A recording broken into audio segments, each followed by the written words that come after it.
datang ke masjid. Dan alhamdulillah tidak ada tuh orang di penjara karena rajin ke masjid. Saya heran, saya sering masuk ceramah Pak di penjara. Itu Bapak masuk penjara berlapis-lapis pintu, sampai 3 lapis 4 lapis pintu. Ada polisi, ada macam-macam. Polisinya dari Kemenkumham, 4 lapis Pak, pintunya semua terali. Tapi penuh orang di dalam, bersesak-sesakan. Masjid tidak ada satpamnya, buka 24 jam, tidak dikunci, sepi di dalam Pak.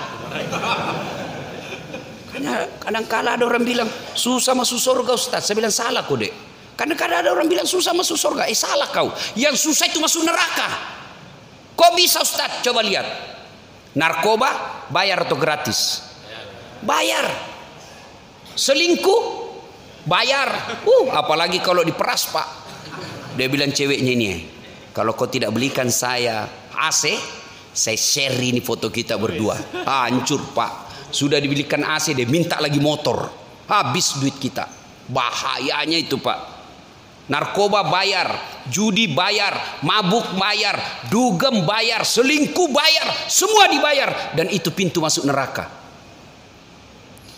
Sholat gratis, puasa gratis, ngaji gratis, berjamaah gratis, naik haji kalau mampu.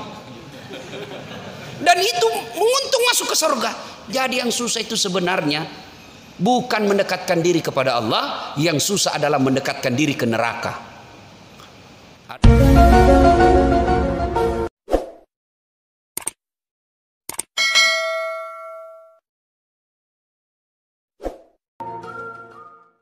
Waalaikumsalam warahmatullahi wabarakatuh.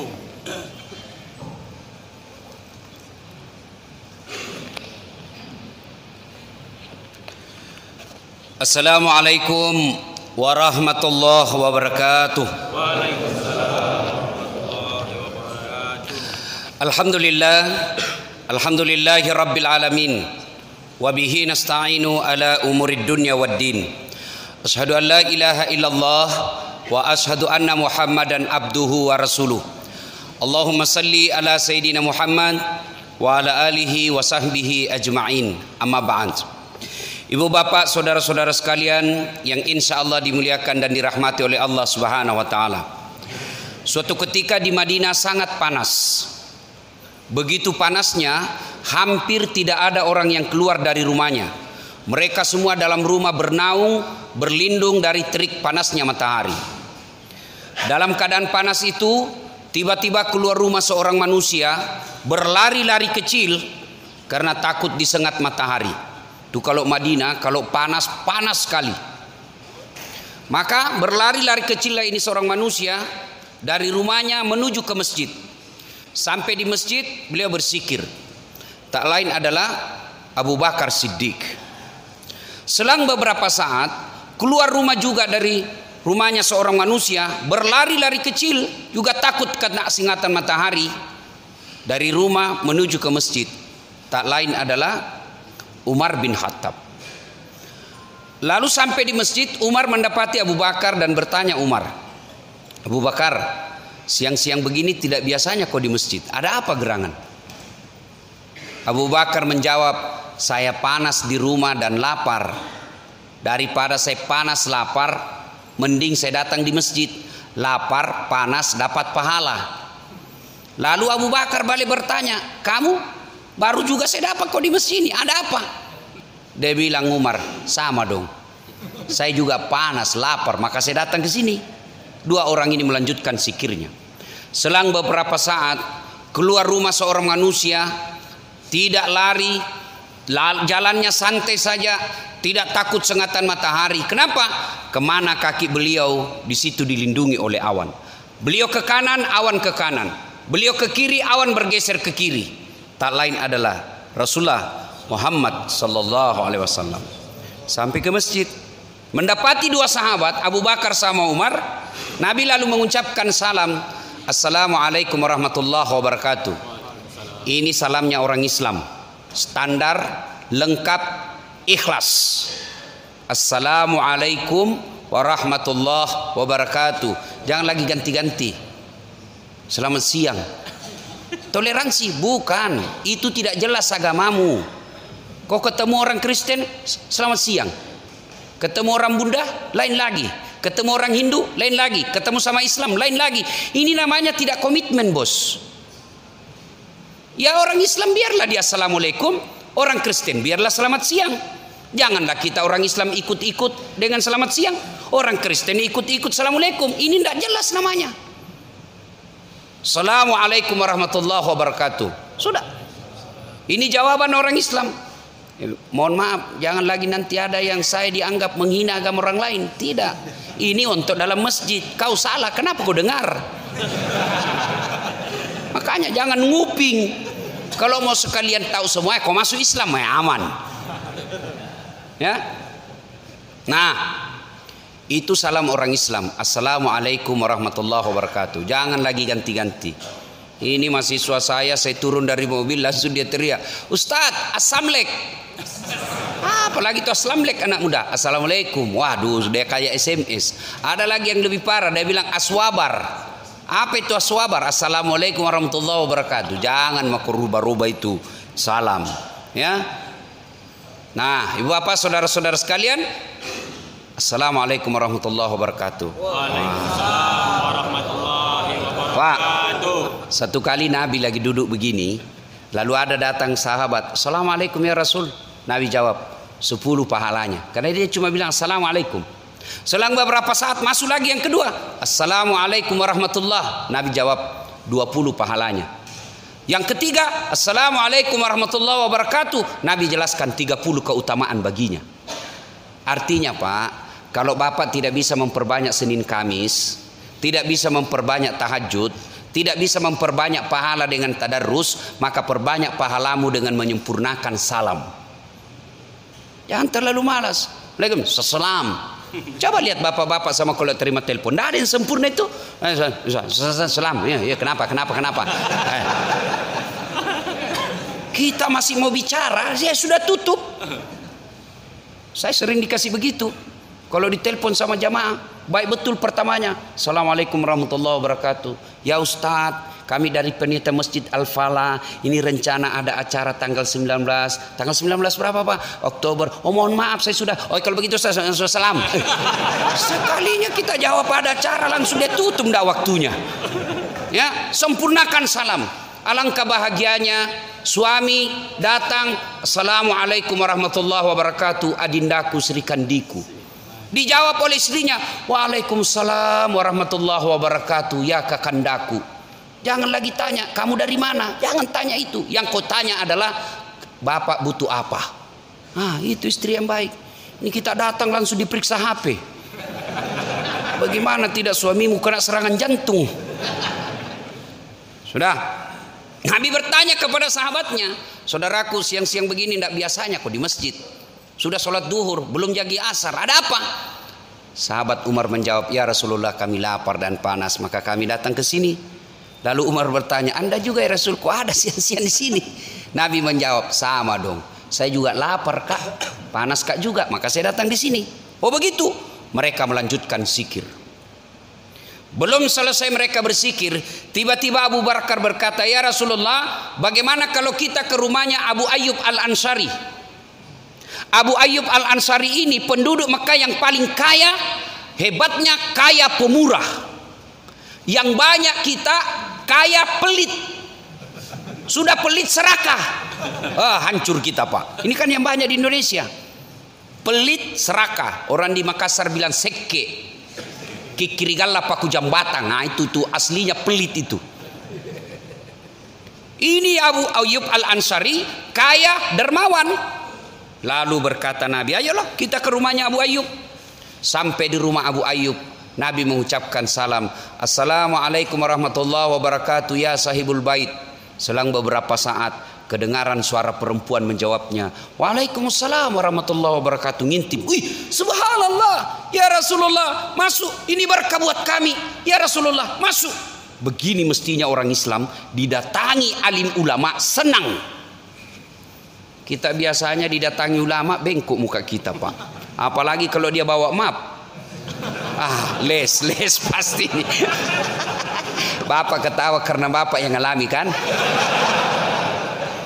Ini kadangkala kita Pak lebih hormati gubernur, wali kota daripada ulama. Bapak saya tanya, Bapak tahu hukum haram halal dari kepala dinas? Bapak tahu hukum halal haram dari gubernur? Bukan, dari ulama. Apa gubernur? Paling lama 5 tahun. Tambah lagi 10 tahun. Sudah itu biar kau 11 kali gubernur, wali kota, Pak gubernur 10 kali sama presiden 10 tahun keluar. Gubernur yang datang ke rumah, Masya Allah, kalau perlu minjam duit potong sapi. Korden diganti semua, dicium tangannya. Padahal baru 5 menit yang lalu tanda tangan korupsi.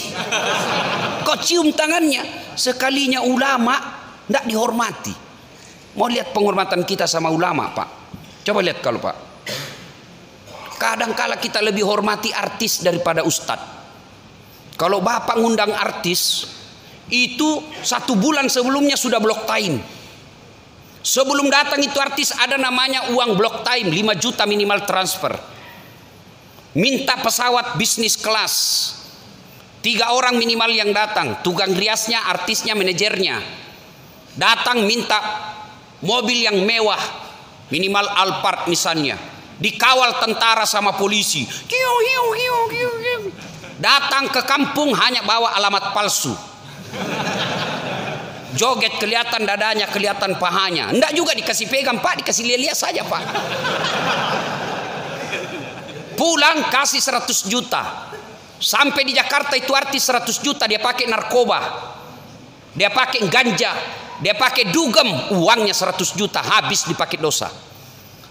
Tuh begitu cara kita menghormati artis. Giliran kita butuhkan penghafal Quran, apa kita jemput? Tidak, go grab, go send. Jangan ketawa, saya serius ini. 2 jam itu Ustadz berdakwah, barasanjilah dia baca, salawatlah, didoakanlah kita. Sampai basah semua ketiknya karena kepanasan. Sallallahu alaihi Muhammad. Begitu mau pulang Bapak kasih berapa? 50.000. Dikocok-kocok lagi. Tapi apa kok kocok? Ini bukan uang korupsi. Meskipun sedikit kasih amplop. Muliakan itu lama. Tidak usah kau muliakan dasat latifnya. Tidak usah kau muliakan manusianya. Tapi muliakan ilmu yang disebarkan kepada kalian. Yang saya akan sampaikan ini kita baca kitab berapa kitab. Anggaplah Bapak bisa beli kitab, belum tentu Bapak punya waktu untuk membacanya. Bapak punya waktu untuk membacanya, belum tentu Bapak paham apa yang Bapak baca. Datang ulama, dia rangkum semua ilmu yang kitab yang dia sudah baca. Dia ceramahkan dalam 1 jam, ketawa-ketawa pula. Kita enak memahaminya, pulang seadanya. Bagaimana ilmu yang mau berkah? Kalau kita mau ketemu pejabat pakai baju baru. Nah ini sahabat Abu Ayyub Al-Ansari senang betul. Ya Rasulullah, masuk ya Rasul. Kata Nabi, mana suamimu? Oh baru saja ke pasar ya Rasul, sebentar lagi akan datang. Masuk dulu ya Rasul. Dengar ibu-ibu, ibu, dengar jawabannya istrinya Abu Ayyub Al-Ansari. Haram, kata Nabi, kata istrinya Abu Ayyub, sini. Kata Nabi, mana suamimu? Tidak ada. Kata Nabi, haram hukumnya kami masuk ke rumahmu tanpa izin dari suamimu. Ini yang banyak dilanggar sekarang perempuan. Pergi suaminya keluyuran. Pergi suaminya langsung di WhatsApp teman SMA-nya. Sudah pergi suamiku, cepat kau datang. Ayo.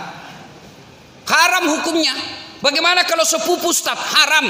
Kecuali suami berkata, ibu WhatsApp suaminya, bang, ada nih sepupumu dari Sulawesi, gimana, kasih masuk atau tidak? Kalau suami berkata jangan, suruh tunggu saya baru masuk. Tidak boleh kasih masuk. Sepupu 1 kali tidak boleh, apalagi sepupu lain kali. Tidak boleh tanpa izin suami. Nah sudah, ringkas kisah, datang Abu Ayyub.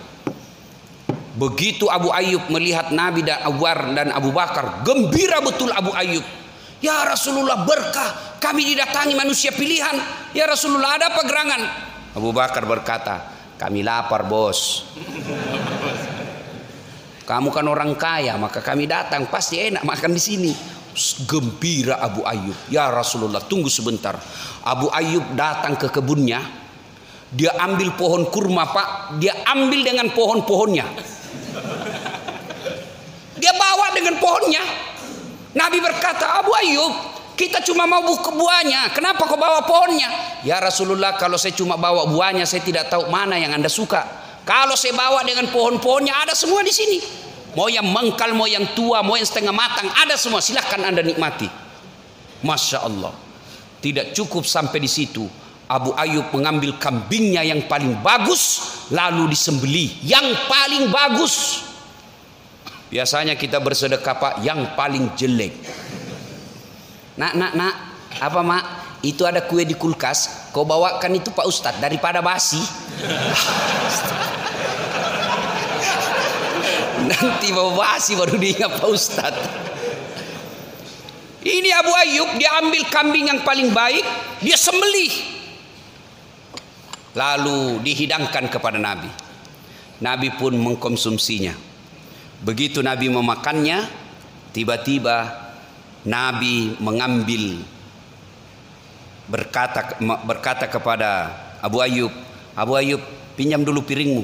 Kenapa? Tolong kau bawakan anakku Fatimah. Sudah lama kasihan tidak makan enak seperti ini. Bawakan anakku ke rumahnya. Masya Allah. Kira-kira masih ada suami seperti ini? Makan enak, ingat anak dan istri di rumah. Hai. Yang banyak, Pak. Makan enak di warung, pulang di rumah pura-pura lapar.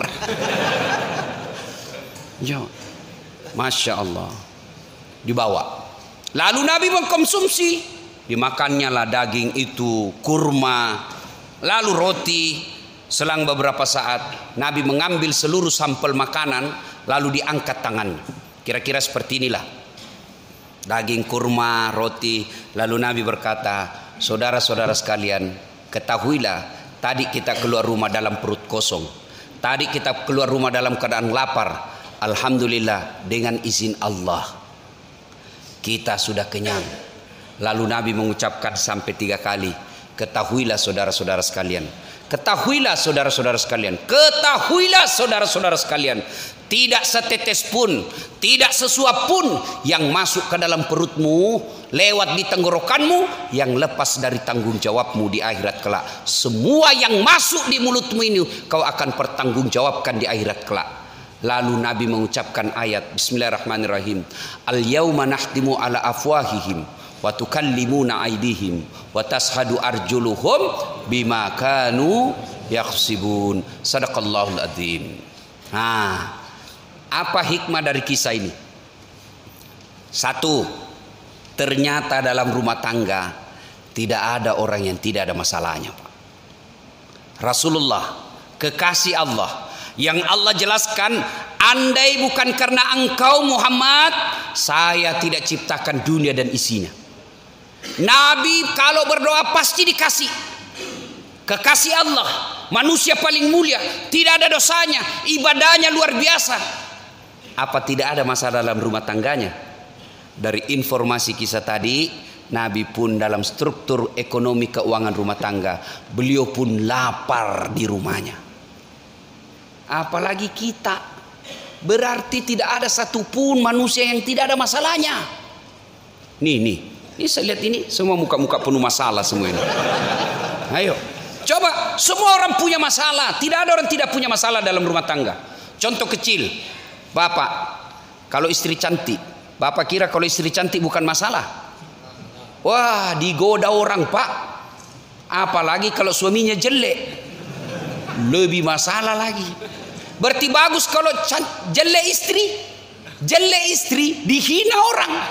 Kita lagi yang malu jalan sama dia. Duluan aja Bu di pesta, nanti kita ketemu di gedung. Sampai di gedung istrinya dia bilang, mana kau Pak? Saya sudah sampai. Dia bilang, enggak jadi saya ke situ Bu, menceret. Istri cantik masalah, istri jelek masalah. Berarti bagus kalau tidak ada istri. Tidak ada istri juga masalah, kesepian. Berarti bagus kalau banyak istri. Oh, lebih masalah lagi. Di teleponnya kau kawanmu dari kantor, ini ada istrimu, istri pertama sama istri kedua, tarik rambut, terima gaji. Ada istri masalah, tidak ada istri masalah. Dulu sebelum pil caleg, Banyak orang punya masalah. Apa masalahnya? Mau terpilih. Sudah penetapan, selesai masalahnya. Bayar utang, Pak. Utang baleho, baju kaos. Nah itu dia bayar, ya harus dia bayar. Selesai dia bayar, selesai masalahnya, selesai dilantik, muncul masalah paling besar yang harus dia tanggung dunia akhirat. Apa? Melaksanakan janji-janji kampanyemu. Nih adik-adik nih yang baju-baju pegawai. Apa masalahmu dulu waktu kuliah? Hah? Mau sarjana? Sudah sarjana selesai masalahmu? Enggak. Mau kerja? Sudah kerja pegawai? Sudah selesai masalahmu? Enggak. Mau jadi kepala bagian? Sudah jadi kepala bagian selesai masalahmu? Belum. Mau jadi kepala dinas? Sudah jadi kepala dinas selesai masalahnya? Enggak. Mau jadi sekda? Sudah jadi sekda selesai masalahnya? Tidak. Mau jadi bupati? Sudah jadi bupati selesai masalahnya? Belum. Mau 2 periode? Tidak ada orang tidak ada masalah, Pak. Semua orang punya masalah. Dulu adik-adik, masalah kita sebelum menikah, apa masalah kita? Jatuh cinta sama cewek, kita mau sekali sama dia, dia pun mau sama kita, tapi mau muntah lihat kita. Iya kan? Ada semua masalah. Sudah diterima, dia senang sama kita. Apa selesai masalah? Tidak. Melamar. Masalahnya apa? Terima atau tidak? Sudah diterima lamaran, selesai masalahnya. Kalau dia perempuan Bugis, uang panai yang dibawa itu sampai ratusan juta. Ada yang baru-baru sampai 2 miliar. Coba. Selesai, anggaplah dia bayar itu uang panainya. Selesai masalahnya? Tidak. Bayar hutang pengantin. Ngambil kredit di bank. Bayar itu. Selesai itu, apa selesai masalahnya? Masalah muncul. Mau punya rumah. Sudah punya rumah, selesai masalahnya? Belum. Mau punya anak. Sudah punya anak, selesai masalahnya? Tidak. Mau anak laki-laki 1 perempuan 1 laki-laki, 2 pasang. Sudah itu apa? Masalah muncul apa? Masalahnya muncul apa? Langsung jelek lagi dilihat istrinya. Semua orang punya masalah, Pak. Dalam pekerjaan pasti ada masalah. Dalam rumah tangga pasti ada masalah. Yang jadi masalah bukan masalah itu. Masalah kita adalah bagaimana cara mengatasi masalah. Itu yang jadi masalah. Mengatasi masalah tanpa masalah. Orang tahu juga Pegadaian di sini. Saya kira cuma di Makassar orang tahu Pegadaian. Semua orang punya masalah. Belajar dari kisah tadi, Rasulullah dan sahabat begitu ada masalahnya, takarruf ilallah, dekatkan diri kepada Allah dengan cara apa? Dia langkahkan kaki beliau ke masjid. Berarti jika ada masalahmu, yuk datang ke masjid, ngadu kepada Allah. Cuma kalau kita ada masalah, enggak ngadu kepada Allah. Ngadunya kemana? Ke medsos. Bertengkar istrinya, update status. Tidak kusangka kau begini. Dia balas istrinya di Facebooknya. Aku pun tidak menyangka kau laki-laki bejat begitu. Akhirnya apa? 1000 teman Facebooknya, 1000 yang tahu masalah rumah tangganya. Adakah rumah tangga yang tidak ada masalahnya? Tolong tunjukkan saya kalau ada rumah tangga tidak ada masalahnya. Jangankan bapak yang PNS, apalagi yang pegawai honor. Hah? Itu kan pegawai negeri. Saya juga heran sebenarnya kalau ada orang bangga sekali jadi pegawai negeri, nyogok ratusan juta sampai untuk jadi pegawai negeri. Apa hebatnya itu pegawai negeri? Mana ada pegawai negeri tidak ada utangnya di koperasi? Coba periksa semua itu SK-nya masuk di bank. Kursus sampai sekarang tidak keluar-keluar. Kata teman saya pegawai negeri itu tanggal 1 sampai tanggal 10 makannya apa? Sari laut. Tanggal 11 sampai tanggal 20 makannya apa? Sari mie. Mulai kurun. 21 sampai 30 makannya apa? Saridon. Obat sakit kepala, cicilan belum lunas.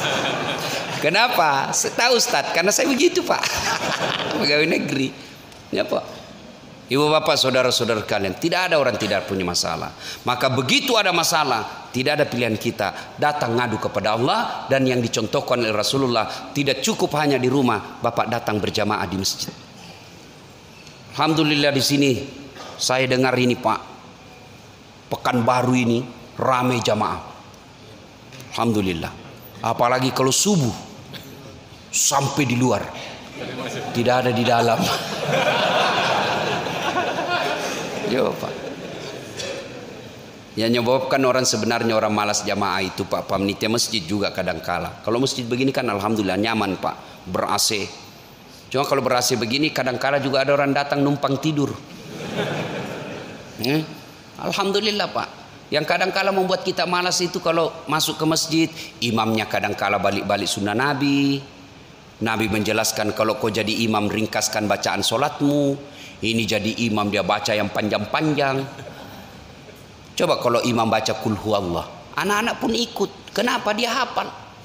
Tapi begitu imam membaca surah Al-Anfal ayat 3 sampai 72, dia khusyuk dengan bacaannya, kita khusyuk dengan hayalan. Kita mau ruku belum selesai, mau ikut tidak dihafal, terpaksa kita baca semua di depan masjid.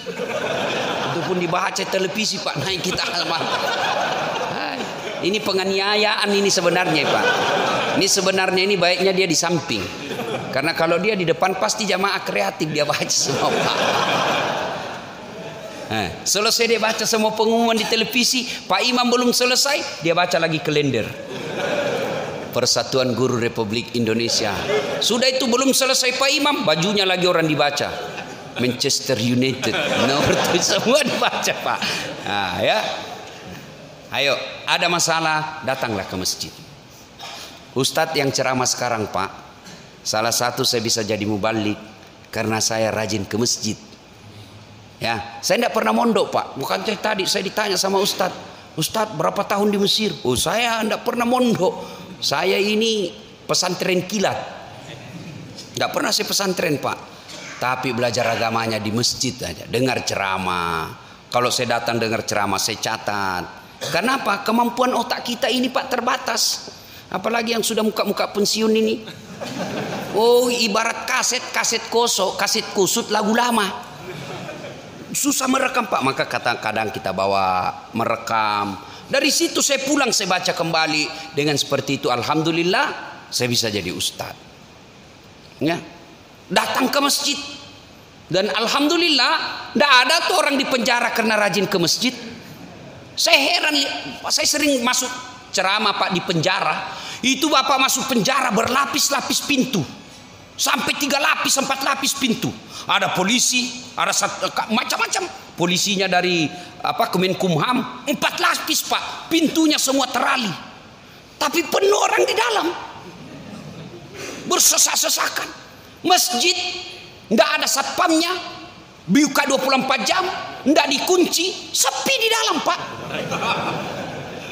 Karena kadang-kala ada orang bilang susah masuk surga Ustaz. Saya bilang salah kok dek. Kadang-kadang ada orang bilang susah masuk surga. Salah kau. Yang susah itu masuk neraka. Kok bisa Ustaz? Coba lihat. Narkoba bayar atau gratis? Bayar. Selingkuh bayar. Apalagi kalau diperas Pak. Dia bilang ceweknya ini, kalau kau tidak belikan saya AC, saya share ini foto kita berdua. Hancur Pak. Sudah dibelikan AC, dia minta lagi motor. Habis duit kita. Bahayanya itu Pak. Narkoba bayar, judi bayar, mabuk bayar, dugem bayar, selingkuh bayar, semua dibayar. Dan itu pintu masuk neraka. Sholat gratis, puasa gratis, ngaji gratis, berjamaah gratis, naik haji kalau mampu. Dan itu menguntung masuk ke surga. Jadi yang susah itu sebenarnya bukan mendekatkan diri kepada Allah, yang susah adalah mendekatkan diri ke neraka. Ada masalah, datang ke masjid. Ibu-ibu bertengkar dengan suami, tidak usah putus asa, minta pertolongan kepada Allah. Adik-adik mau kerja, minta pertolongan kepada Allah. Ustaz, saya sudah 3 tahun menganggur Ustaz, tidak punya kerja Ustaz. Yuk perbaiki sholatmu. Ngadu dalam pertolongan Allah, minta pertolongan Allah. Selesai ke sholat, minta kepada Allah. Tidak ada yang mustahil kalau Allah yang kabulkan. Soal jadi pegawai kecil buat Allah, kecil. Jangankan yang ada jalannya, jangankan yang masuk akal, tidak masuk akal saja. Kalau Allah mau pasti terjadi. Saya tanya, bapak-bapak, ada yang pernah masuk perut ikan di sini? Ada? Masuk akal tidak bisa manusia hidup dalam perut ikan? Masuk akal? Tidak masuk akal. Tapi kalau Allah yang mau, Yunus alaihissalam 40 hari dalam perut ikan keluar dengan selamat. Ayo, Ada di sini pernah dibakar hidup-hidup? Bisa enggak hidup manusia kalau dibakar dalam api yang sangat besar? Bisa? Tidak mungkin, tidak masuk akal. Tapi kalau Allah yang mau, Ibrahim alaihissalam dibakar dalam api yang sangat besar, keluar kedinginan. Ayo, kalau Allah yang mau. Perempuan bisa tidak hamil tidak pernah disentuh laki-laki? Bisa tidak? Tidak mungkin. Tapi kalau Allah, Siti Maryam, wanita suci, tidak pernah disentuh laki-laki, hamil melahirkan Isa alaihissalam. Kalau Allah mau. Cuma sekarang banyak yang mau saingan Siti Maryam. Hamil tidak ada suaminya. Beleng-beleng. Tahu beleng-beleng Pak? Dongo. Tahu dongo? Beleng-beleng. Tahu beleng-beleng? Ya dongo. Dongo itu tidak masuk akal. Rocky Gerung bilang dungu. Ya. Tidak masuk akal. Tapi kalau Allah yang mau pasti terjadi. Lihat sungai. Lihat aliran sungai di got. Kalau air mengalir ke kanan, benda yang ada di atas air itu pasti juga mengalir ke kanan. Tapi kalau Allah yang mau, sungai Nil airnya mengalir ke kanan, petinya Nabi Musa justru mengalir ke kiri. Anehnya, ajaibnya lagi, petinya Nabi Musa masuk ke pengarang rumahnya Fir'aun, yang mana Fir'aun punya perda waktu itu, kalau ada bayi laki-laki kau dapat, bunuh. Petinya Nabi Musa masuk ke dalam ruangannya, pekarangannya Fir'aun, dan hebatnya lagi, didapat ini bayi oleh Fir'aun, istrinya yang dapat. Datang Fir'aun mau membunuhnya, malah dikencingi sama Musa kecil. Mau dibunuh, kata istrinya, jangan, ini kiriman dewa, sudah lama saya mau putra laki-laki. Ini Allah melindungi Nabi Musa, di bawah hidungnya Fir'aun yang mau membunuhnya. Coba baca kisahnya itu. Kan itu istrinya Fir'aun kan beriman kepada Allah. Dalam rumah tangga, yuk, halo bu, dalam Quran itu ada 4 tipe rumah tangga. 1, istri beriman, suaminya kafir, Fir'aun. Ada lagi istrinya kafir, suaminya beriman, Lut alaihissalam. Ada lagi istri beriman, istri kafir, suami kafir. Siapa? Abu Lahab. Dan yang keempat, istri beriman, suami beriman. Siapa dia? Ibrahim alaihissalam. Kira-kira ibu mau rumah tangga yang bagaimana? Ibrahim. Tapi ibu harus tahu, Ibrahim itu 2 istrinya.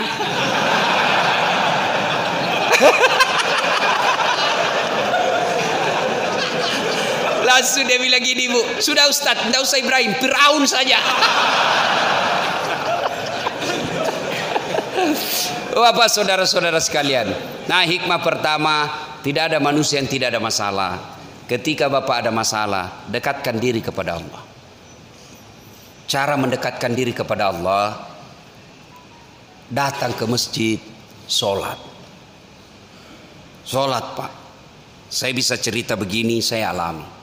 Saya bukan mau takabur, ini supaya kita yakin saja. Zaman saya SMA dulu, luar biasa penderitaan saya. Sampai kuliah, saya pernah jadi cleaning service, membersihkan 4 travel. Ada travel di Makassar waktu itu paling terkenal. Saya mendaftar sebagai cleaning service, membersihkan toilet 4 satu hari. Lalu saya bilang sama yang punya itu koordinator kebersihan, Daeng, tidak usah gaji saya, cukup kalau ada undian umroh kasih masuk namaku, mudah-mudahan saya bisa umroh gratis. Sampai tutup itu kantor Pak, tidak dapat. Saya pernah menjadi loper koran yang membawa harian Fajar, koran terbesar di Indonesia Timur. Saya pakai sepeda selesai sholat subuh, sepeda saya BMX. Dicuri lagi sepedaku. Sampai sekarang saya tidak tahu siapa itu yang curi, kurang ngajar. Saya pernah menjadi pegawai catering, orang bau-bau, namanya Bapak Reza. Saya bilang sama Bapak Reza, saya yang bawa semua makanannya, tidak usah gaji saya, cukup kasih makan saya dengan adekku 2 kali 1 hari. Saya bawa semua cateringnya, rantangnya itu ke Jalan Ahmad Yani. Yang saya ingat sekali itu Bang Danamon waktu itu. Security-nya sangar. Setiap saya lihat, kau bikin kotor-kotor, kau lewat samping. Saya lewat samping. Sekarang saya jadi ustadz, saya pergi ceramah, dia masih jadi security. Coba, saya sering rasakan itu Pak. Dari kampung saya namanya Desa Bungi ke Makassar, itu 216 km. Naik mobil waktu itu kalau bayar full 5.000. Tapi karena saya bayar setengah, kadangkala 1.500, berdiri. Yang paling setengah mati kalau malam, 6 jam kita berdiri, ngantuk Pak. Kadangkala kita jatuh. Untung kalau ada orang kasihan sama kita, kau duduk di sini deh. Saya sering rasakan itu ke rumahnya teman atau keluarga, dia sinis mukanya lihat kita, datang saja itu cari pembeli ongkos mobil. Rasakan itu. Dan saya pernah rasakan, saya keluar dari kuliah itu, kalau saya mengajar saya ingat terus itu ruangan itu 207 PIS 3 lantai 2 Unhas Sospol. Saya keluar dari ruangan itu, dia tunjuk saya temanku, Dasat, ndak malu kok itu bajumu rombengan. Tahu rombengan Pak? Baju dalam karung, yang baju-baju bekas dulu itu yang terkenal, dibeli kalau di Matahari 100.000 satu, ini 100.000 7 masih bisa ditawar. Itu enggak malu-malu kau cakar semua bajumu. Saya tidak marah, saya hanya berdoa kepada Allah, ya Allah berikan saya umur yang panjang supaya saya bisa berbuat baik sama orang ini. Saya pernah menjadi tukang cuci keluarga-keluarga saya. Saya datang sama keluarga saya, ndak usah kau gaji tukang cuci, saya cucikan kau, terserah kau mau bayar saya berapa. Tapi saya selalu yakin tidak ada manusia yang tidak ada masalahnya. Selama baik ini ibadahku, insya Allah ini hanya sesaat ini penderitaanku. Perbaiki sholat saya, perbaiki berjamaah saya, perbaiki sholat sunnah saya dengan izin Allah. Alhamdulillah. Itu kawan saya yang pernah hina saya bilang baju cakar, sudah tahun ke-8 Ramadan kemarin saya kasih zakat. Dulu saya jadi cleaning service supaya bisa umroh. Sekarang saya bisa punya umroh, punya travel sendiri. Saya bisa umroh kapan saja saya mau. Kalau saya dulu jalan kaki, alhamdulillah. Sekarang saya punya kereta mobil, beberapa unit yang saya pakai sekarang di Makassar operasional saya. Belum ada 10 mobil seperti itu di Makassar. Dengan izin Allah. Ini gelar saya yang terlalu banyak. Kan tidak masuk akal itu bos. Kadang ada orang bilang, nipu-nipu saja itu Ustaz. Saya kasih lihat kok sertifikatku, ijazahku kalau kau tidak percaya. Gimana ceritanya? Bersamaan waktunya, saya S2 bersamaan waktunya, S3 bersamaan waktunya, satu luar negeri, satu dalam negeri, dan itu bisa selesai. Gimana caranya? Begitu pening otak saya ngadu kepada Allah. Sholat, tidak ada yang tidak masuk akal kalau Allah mau. Perbaiki saja sholat ini anak muda ini, masih di muda kau. Kau perbaiki sholatmu, Allah yang ngangkat kau derajatmu. Kecil buat Allah kasih jadi kau kepala dinas, kecil buat Allah kasih jadi kau wali kota. Yang penting dekati Allah. Saya bukan mau takabur. Bicara soal politik, saya pernah tercatat dalam lembaga negara calon wali kota Makassar 2013. 10 pasang calon kalah, tidak, cuma yang menang lebih banyak suaranya. Dua saya Pak, 10 pasang calon, 2 bulan 19 hari sosialisasi. Orang bilang andai masih ditambah 1 bulan menang berdiri itu Ustaz. Dengan izin Allah. Bapak-bapak ini yang pegawai negeri, tidak usah kau cari muka sama wali kotamu, capek kau cari muka. Ganti lagi wali kota, cari muka lagi. Ganti lagi, cari muka lagi. Kau sudah punya muka, ngapain kau cari-cari? Ngadu aja kepada Allah. Nih bapak polisi, tidak usah cari muka sama komandan. Bapak cari muka sama manusia, disuruh kerja 10 disuruh kerja 9 yang benar, 1 yang salah, yang 1 dia persoalkan. Dongo ini, kenapa enggak? Dia lupa yang 9 baik.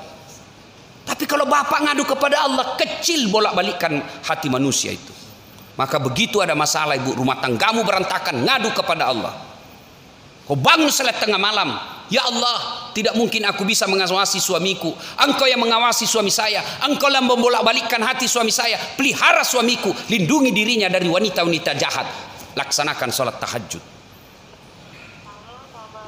Ini curhatnya di mana? Berdoanya di Facebook. Sibuknya itu Tuhan mau baca statusmu. Sedikit-dikit update status, ya Allah lindungi suamiku. 1 jam kemudian, ya Allah murahkan rezeki suamiku. Tapi bukan di atas sajadah, di mana? Di Facebook.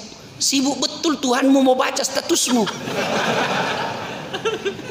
Yang ketawa, saya serius ini. Ayo ngadu kepada Allah. Coba angkat tangan yang ada masalahnya. Nah, itu Bapak apa masalahnya Pak di belakang? Nah, mau kawin lagi? Nah, ini masalahnya laki-laki ini umumnya mau kawin lagi takut sama istri. Semua kita punya masalah Pak. Berarti bukan masalah itu. Bapak kira Ustadz tidak ada masalahnya? Dalam dakwah saja kita kadang-kala dihina. Capek, belum apa-apa, disuruh lagi lambut ceramah, tidak dihargai perasaannya kita.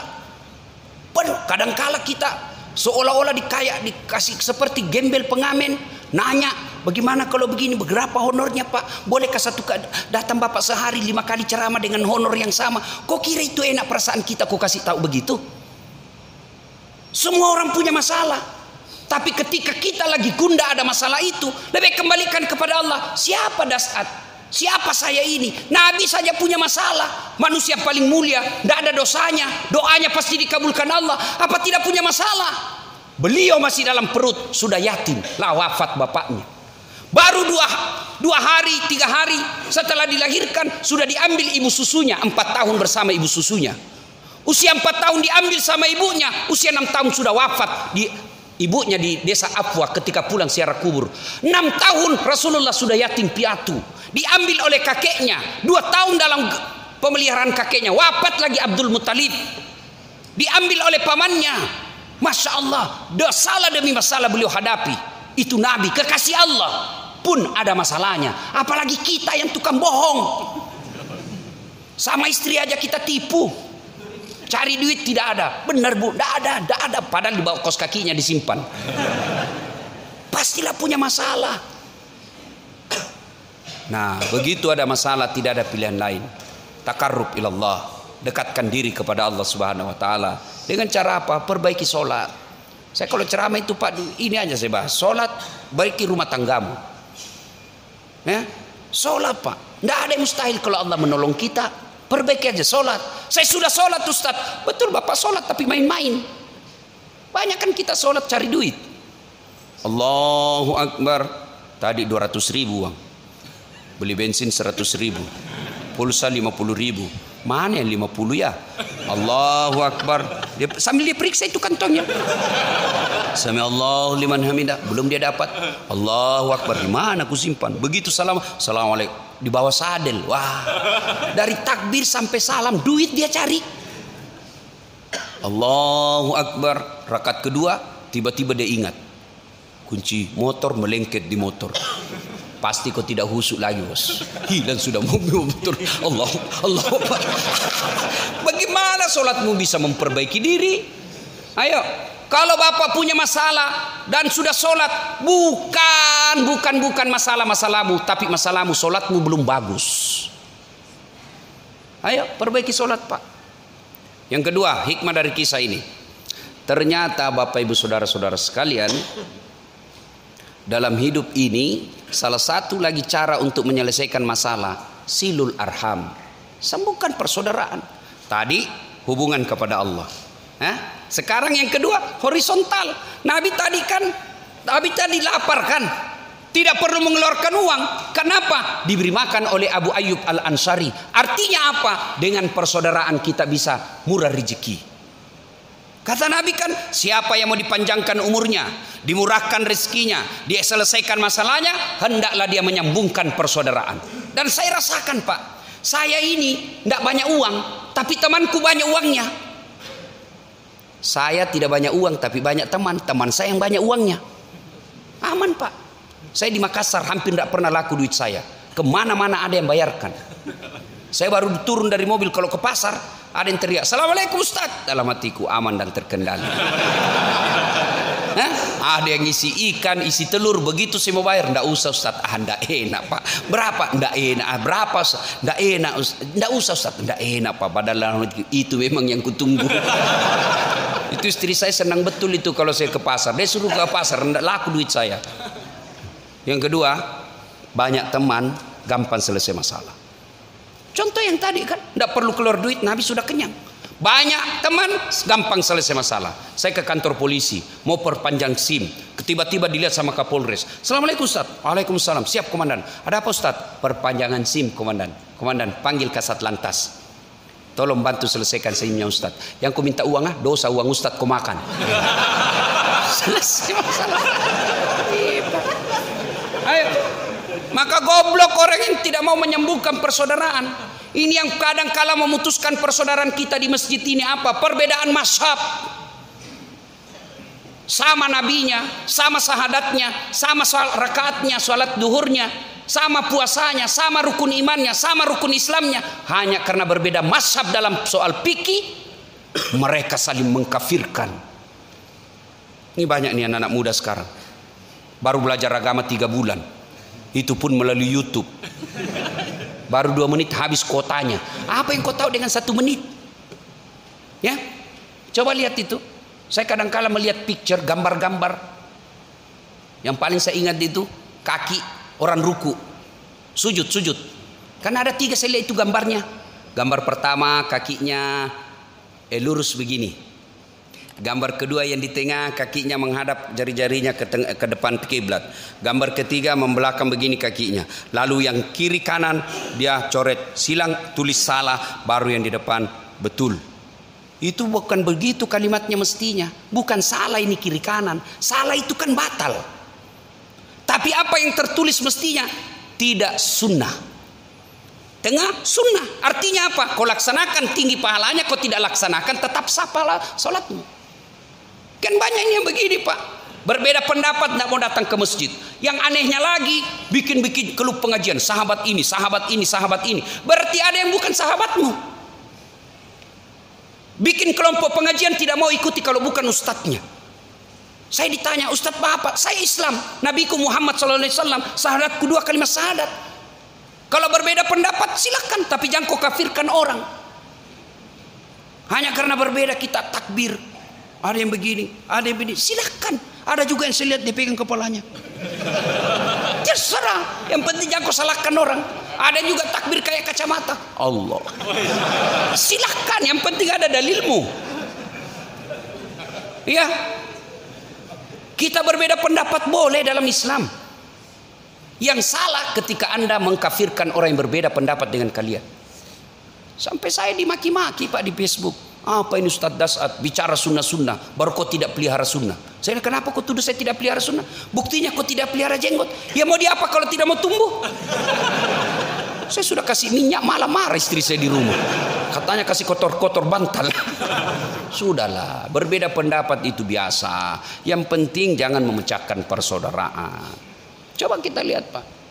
Kadangkala mazhab NU tidak mau datang ke masjid Muhammadiyah. Muhammadiyah tidak mau datang ke masjid NU. Wah sudah, ini kalau kita begini terus maka kita akan terbelakang. Hikmah dari kisah ini, dengan persaudaraan kita bisa menyelesaikan masalah. Yang ketiga, kisah dari ini. Subhanallah, ternyata kita ini nanti dimintai nikmat yang Allah berikan, diminta tanggung jawabnya. Kadang-kala kita bilang, nikmat apa yang Allah berikan? Saya Ustadz orang miskin. Nikmat itu yang paling tinggi dan tidak bisa dihitung, fi ahsani taqwim, nih badan kita. Mau Pak? Ibu-ibu, mau saya kasih handphone? Mau? Gratis Ibu, pulsanya 5 juta, iPhone X Max, mau Ibu? Mau. Tapi begitu saya kasih langsung tuli. Mana yang mau tadi? Ayo, mau diapa handphone kalau sudah tuli? Halo? Halo? Rusak lagi nih HP. Halo? Bukan HP rusak, telingamu yang bermasalah bos. Berarti yang mahal bukan handphone, yang mahal bukan seluler, yang mahal bukan pulsa, tapi yang mahal adalah telinga. Allah kasih kita telinga gratis, tidak perlu dibayar. Ayo. Mau lagi saya kasih contoh? Mau? Bapak minum, makan, itu ada racun. Dan mata kita tidak bisa memisahkan mana racun mana bukan. Siapa yang memisahkan itu? Ginjal. Dan Bapak tahu harganya itu ginjal 600 juta lebih kalau di Hong Kong, 600 juta. Allah kasih 2 gratis, tidak perlu bayar. Berarti ginjal lebih 1 miliar Bapak punya. Ayo, mau jual ginjalnya Pak? Ayo, Bapak langsung punya duit 1 miliar lebih. Mau lebih hebat lagi, jual jantungmu. Jantung 1 miliar harganya lebih di Hong Kong. Bapak jual jantungnya, dibeli orang 1 miliar. Allah kasih gratis. Coba kalau disuruh bayar itu Pak. Ada orang kesehatan di sini. Coba Bapak lihat itu orang yang bernapas oksigen. Itu tabungnya itu lebih 1 juta. Tabung dipakai kadang-kala 1 hari, 2 hari. Bagaimana seandainya oksigen dibayar? Bisa dibeli. Kita ini kaya Pak. Jangan pernah merasa miskin. Tapi ingat, semua nikmat Allah akan diminta tanggung jawabnya di akhirat kelak. Kalau Bapak bersyukur, Allah tambah. Tapi kalau tidak disyukuri, Allah kasih azabnya. Inna azabi lazadid. Azab Allah sungguh sangat pedih. Bapak diberi mata yang sehat, diberi kaki yang sehat, diberi pernapasan yang sehat, semua gratis. Tapi kalau Bapak tidak sujud di hadapan Allah, melawan larangan-larangan Allah, justru menghindari perintah-perintah Allah, maka tunggu, azab Allah pasti akan turun. Azab Allah bisa jadi Bapak tetap kaya, bisa jadi tetap banyak duitnya tapi tidak ada yang bisa dia makan. Berapa banyak orang saya berhadapan diundang ke traktir makan. Begitu saya berhadapan meja makan, apa yang saya pikir, wih enak semua ini makanan. Apa ini orang kaya, apa dia pikir berhadapan meja makan, apa dia pikir asam urat, kolesterol, lemak, ginjal, tidak ada bisa dimakan. Dilarang makan nasi.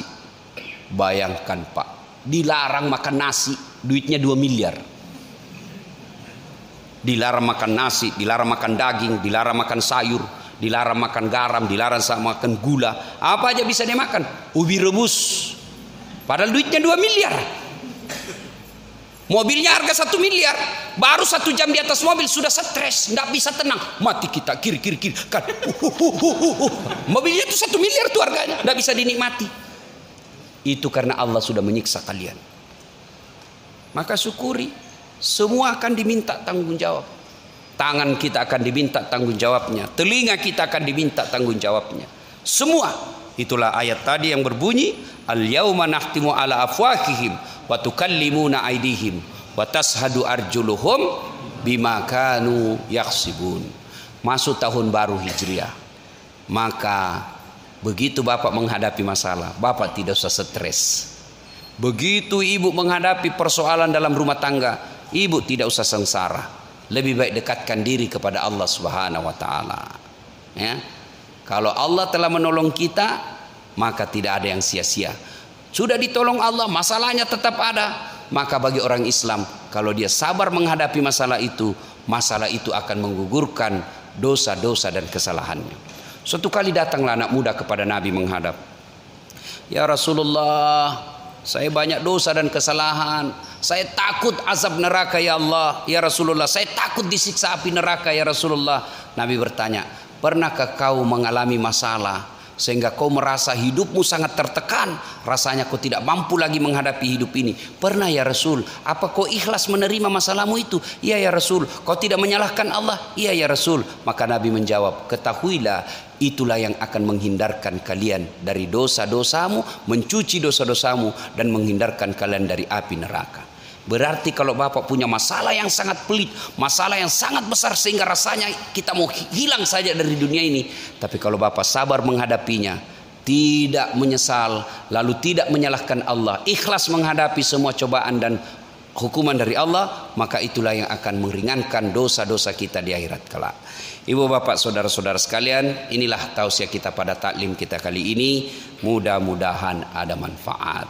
Lebih dan kurangnya mohon dimaafkan. Jika ada kata dan kalimat yang salah, mohon dimaafkan. Jika masih mau mendengarkan ceramah saya, silahkan simak tablik akbar Damai Indonesia TV One setiap hari Sabtu atau Ahad pukul 14.30. Cuma itu agak lama Pak nunggu, biasa sekali seminggu, biasa sekali 2 minggu. Lama baru muncul lagi. Tapi kalau Bapak mau setiap saat nonton ceramah saya, ambil handphone, buka aplikasi YouTube, tulis nama saya Das'at Latif. Keluarlah ceramah saya yang ratusan. Sudah itu jangan lupa kasih tanda begini. Like ya. Nah, jangan dikasih gini Pak.